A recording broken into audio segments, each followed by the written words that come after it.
റബ്ബിന്റെ സഹായം തേടുമ്പോൾ നമുക്ക് ഒരുപാട് ആത്മീയമായ മാർഗങ്ങൾ ചെയ്യാനുണ്ട്. ഒരായത്ത് നമ്മൾ പഠിക്കുകയാണ്. ആ ആയത്ത് ഇങ്ങനെയാണ്.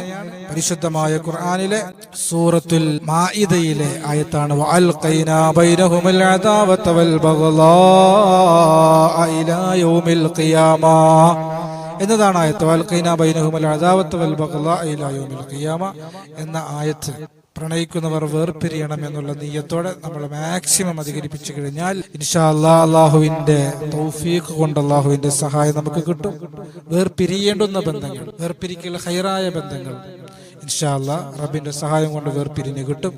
നല്ല ഈമാനോടെ ചെയ്യുക, നല്ല തവക്കലോടെ ചെയ്യുക. അല്ലാഹു സുബ്ഹാനഹു വ തആല നമ്മുടെ മക്കൾക്ക് ഹൈറായ ഇണകളെയും തുണകളെയും അല്ലാഹു നൽകട്ടെ. ഭാര്യ ഭർത്താക്കന്മാർ അവർ പരസ്പരം സ്നേഹിക്കുന്നതിന് പകരം മറ്റുള്ള ബന്ധങ്ങളിലേക്ക് പോകുന്നതിൽ നിന്ന്, ദാമ്പത്യ ജീവിതത്തിൽ വിള്ളലുണ്ടാകുന്നതിൽ നിന്ന് അല്ലാഹു സലാമത്താക്കട്ടെ.